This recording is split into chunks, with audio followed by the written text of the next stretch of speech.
Yes, yes, yes. Welcome to Cyber Safety Net. Stay safe online, episode 157. Where is that link taking you? Where is that link taking you?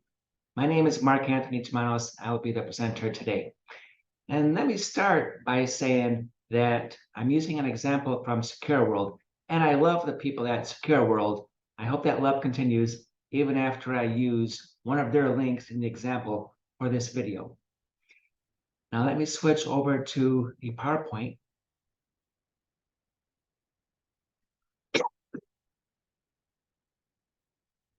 Yes, I love Secure World. Let me be crystal clear on that. The link I'm talking about is this, which showed up in an email that they sent me yesterday. Where do I go if I click that link? I think I'm in the secureworld.io domain because I have this right up here at the top. Outside of that, cannot tell, not with all this. And that is what I'm talking about today. Today's presentation is sponsored by my fourth book, How Hacks Happen. In How Hacks Happen, there are two personas. There's me, Mark, the good guy, who wants to protect you, because I'm the good guy. And there's Brad Cracker, the bad guy who wants to rip you off. Brad says hacking is easy, he likes the easy money, and heck, he's pretty good at it.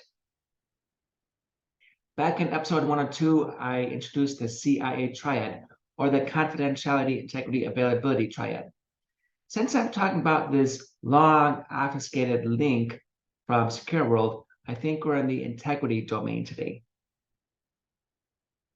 Can't tell where you're going to go if you click that link. But something you can do is copy all this, then go to a link expander, and I will show you the URL for a link expander that I like. No, they're pretty much the same. So it's 6 of one, half dozen of the other. But the link expander I like showed me where I would end up if I clicked this link, and it was accurate.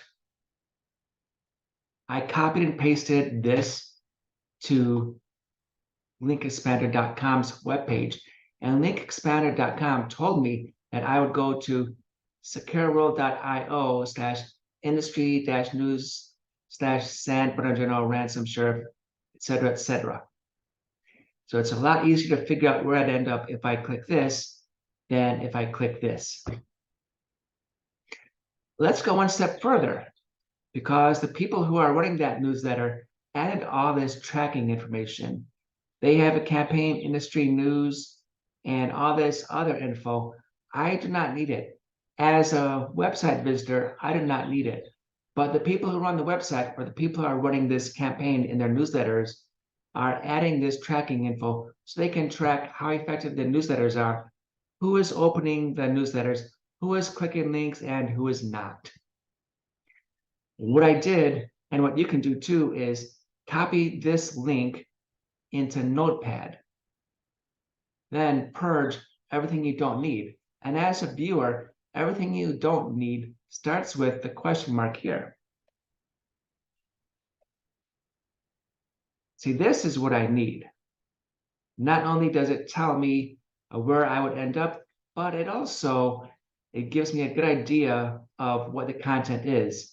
Just look at the address of the page. And this was the topic in my previous video when I talked about the San Bernardino County Sheriff paying a $1.1 million ransom, which I'm not a fan of. When you look at URLs, what you see starting with the first question mark is not necessary for you as a viewer.